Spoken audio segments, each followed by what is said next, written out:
Bonjour à tous, bonjour à toutes.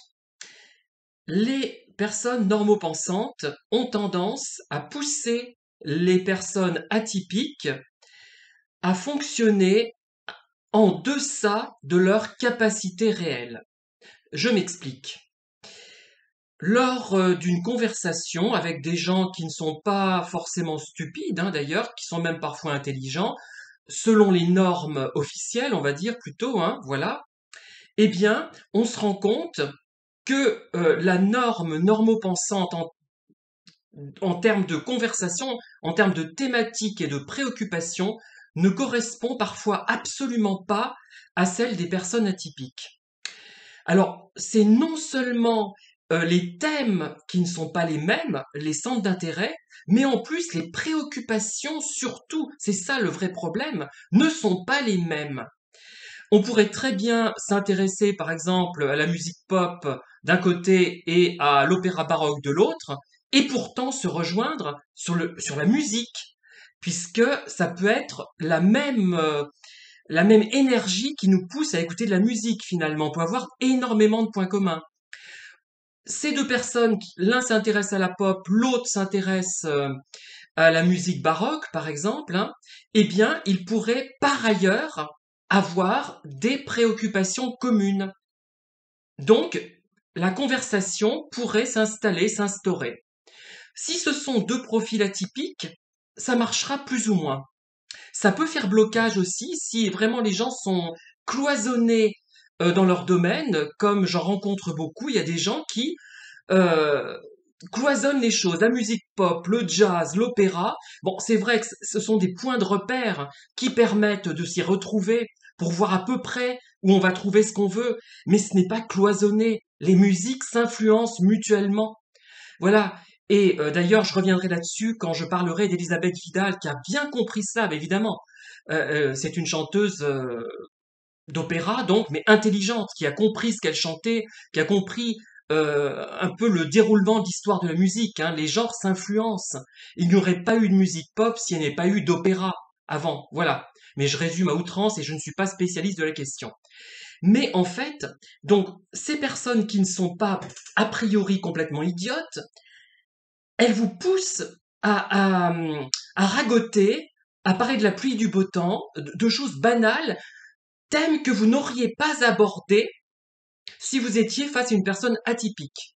Vous n'auriez pas abordé ces thèmes-là, rien à faire, même si la personne qui était en face de vous se passionnait uniquement pour le jazz, par exemple, je prends un exemple un peu caricatural, et vous uniquement pour la musique baroque, eh bien, il y aurait eu quand même une discussion. Pourquoi? Parce que c'est quelqu'un déjà, sur le plan de la musique, qui aurait été capable d'analyser les choses, qui aurait dit voilà pourquoi j'aime ce type de musique, pourquoi j'aime le jazz et pourquoi je n'aime pas la musique baroque. Vous vous auriez dit voilà pourquoi j'aime la musique baroque et pas le jazz ou un peu moins parce que il y a des gens qui peuvent aimer les deux.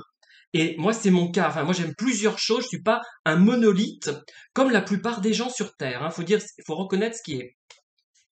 Et si vraiment ça n'avait pas pu coller au niveau de la conversation musicale, je prends un exemple au hasard, c'est vraiment pas, c'est le premier qui m'est venu à l'esprit, eh bien, vous auriez pu aborder d'autres thèmes, des thèmes en commun que vous avez forcément en commun, qu'une personne atypique a forcément en commun avec les autres personnes atypiques, sur le rôle, par exemple, de la mort, de la vie, l'importance des explications, est-ce qu'il y a un au-delà chrétien, un au-delà islamique, je ne sais pas moi, un au-delà scientifique qui ne dépend pas des religions, pas d'au-delà, etc. Il y aurait une discussion, une conversation réelle qui se serait installée avec parfois des bagarres, en fait, des mots plus haut clos les uns que les autres, parfois, voilà. Mais il y aurait eu quelque chose, il y aurait quelque chose à se mettre sous la dent. Une matière, voilà. Mais il y a des gens, on peut pas, c'est impossible, mais vraiment impossible, pas tous, bien évidemment. Et ce qui fait que, si vous interrogez, je sais pas, sur la mort, par exemple, je prends ce thème parce qu'il est fort quand même, eh bien, elle va vous dire, oh, t'es pessimiste, toi, faut pas parler de ça, qu'est-ce que tu fais le week-end prochain? Moi, j'ai eu pratiquement ça, Voilà le niveau des conversations. Mais attention, c'était pas des gens qui avaient perdu un proche récemment. Là, on aurait pu le comprendre effectivement, Bon. Voilà. Et pareil pour les thèmes. si la personne ne s'intéresse pas au thème qui vous intéresse, elle ne va pas plus loin. Bon, moi, ça m'arrive aussi quand c'est un thème qui vraiment m'est étranger et me rebute. Mais quand j'en ai la possibilité, j'essaie de comprendre pourquoi une personne s'intéresse à tel thème, sans me montrer non plus insultante, parce que ça veut dire ah tiens, vous intéressez à ça, c'est bizarre. Je vous croyais pas assez intelligent pour vous intéresser à ça. C'est ça ce qui est parfois sous-entendu, hein. Ou je comprends pas pourquoi vous vous intéressez à un thème aussi stupide. Voilà. Parfois, ça peut être interprété comme ça, donc faut se méfier aussi de la manière dont la personne qui est en face de vous va le prendre, hein. Mais quand même, on a envie d'aller plus loin et de comprendre euh, parce qu'on peut s'intéresser au même thème pour des raisons très différentes. Du moins, pas, en général, il y a une base, hein, il y a quelque chose de commun. Je vous ai expliqué déjà mes intérêts pour certains sports, pourquoi ça m'intéressait. Moi, il y avait un aspect sportif, un aspect esthétique, un aspect érotique, un aspect poétique, etc. Il y a des gens qui voient pas les choses de la même façon et qui le voient sous seulement une, deux, trois ou plus de dimensions, mais pas forcément les miennes, ou plus que moi parfois, voilà. Mais il y a quelque chose, et avec les normopensants classiques, remarque, là vraiment on tombe bas, eh ben vous savez que ça va tomber à plat. Si vous parlez d'un centre d'intérêt qu'il ne maîtrise pas, ça tombera à plat. Bon là ça peut se comprendre. Si vraiment il ne maîtrise pas et ça le rebute, c'est comme moi si vous me parlez de la corrida, je vais bloquer, hein, parce que c'est quelque chose qui me rebute, j'y peux rien. Donc j'ai des limites. Bon effectivement on a des limites comme ça c'est normal, hein. Mais j'arriverai quand même à en dire quelque chose, même si ça ne m'intéresse pas. J'essaierai de comprendre pourquoi la personne s'y intéresse et peut-être que je comprendrai et que j'aurai un regard toujours négatif, hein, mais moins un petit peu plus négatif, mais plus justifié et un peu plus nuancé peut-être, hein, je ne sais pas, peut-être, c'est une hypothèse. Voilà. Et alors, qu'est-ce qui va se passer? C'est que vous allez parler de la pluie et du beau temps. Quand le sujet sera terminé, vous allez parler de ce que vous mangez, si vous êtes à table avec ces personnes, de ce que vous buvez, et vous allez tomber dans les ragots sur les gens que vous connaissez en commun, en bien ou en mal, mais ça va tourner comme ça, parce que il n'y a pas un état d'esprit commun. Attention, je dis pas qu'il y a un ensemble profil comment dire, atypique et à côté un ensemble profil normopensant, c'est pas à ce point. Il y a quand même un ensemble qui parfois se rejoint, hein. Je fais drôle de geste dans la caméra, mais vous comprenez ce que je veux dire. C'est pas si tranché. Là, je prends un exemple tranché exprès pour me faire comprendre. Mais voilà. Et on va dire après que vous êtes ragoteur, que vous aimez ben non, c'est que vous n'avez pas le choix. C'est alors, je sais jamais ce qu'il faut dire là. Par contre, aidez-moi. C'est le plus c'est le plus petit commun, le plus grand commun, le plus grand point commun. Enfin, c'est comme le PGCD, le PPCM. J'arrive jamais à savoir à quoi ça correspond.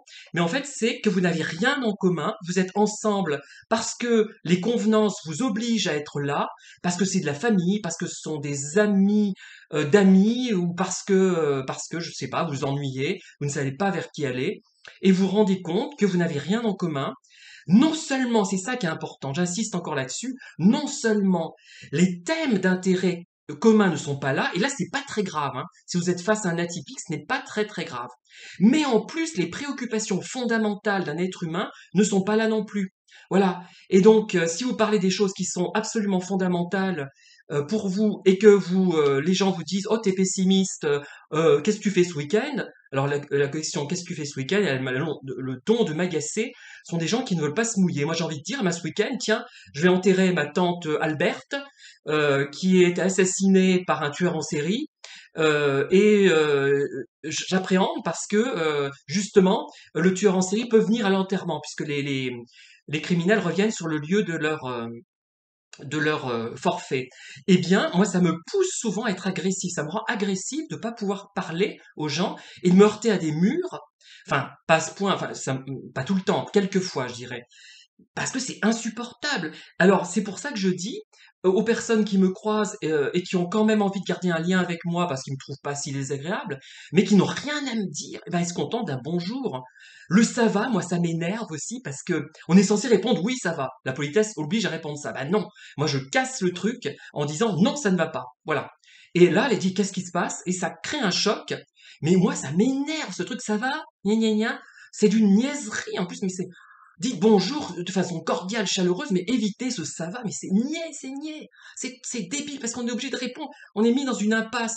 Si on répond pas oui, on est censé être impoli. On doit pas montrer. Bah si, on doit, quand on est dans une relation vraie avec quelqu'un, on doit montrer qu'on est triste, on doit montrer qu'on est perturbé, on doit montrer qu'on est mal à l'aise, à condition, alors là, il y a quand même une part de normopensant chez moi, de rester poli, enfin de rester agréable, de pas créer vraiment un gros problème avec la personne et de ne pas se trouver face à une personne qui a 10 fois plus de problèmes que vous et qui n'est pas en mesure de vous écouter à un moment donné. Voilà.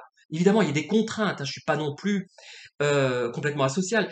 Et d'ailleurs, à un moment donné, on dit, ben, il faut pas tout dire. Il s'agit pas de tout dire. C'est pas ça. Hein. J'aurais bien compris dans cette vidéo parce que c'est pas, on va dire, mais celui-là, il est vraiment mal élevé. Non, c'est la surdose de tout ça sur des années, des années, des années qui crée vraiment ce manque. Et bon, vous me direz que quand ça se passe comme ça avec des gens, bah, on n'insiste pas trop. Hein. On va pas les revoir. On n'est pas masochiste à ce point-là. Ou alors, on se situe dans un contexte d'Eugène Ionesco, la cantatrice chauve, hein. Voilà. Bon, mais voilà ce que je voulais vous dire. Donc j'espère que vous m'aurez bien compris. Il ne s'agit pas d'être désagréable avec les gens, mais être dans une relation vraie, à la fois polie et sincère, je dirais. Voilà. Soyons à la fois polis, sincères, mais essayons de ne pas frustrer notre interlocuteur et de ne pas nous frustrer nous-mêmes non plus. Parce que c'est donnant-donnant. Il faut que chacun trouve son compte et ce soit pas seulement une personne qui trouve son compte à ses relations. Hein, voilà.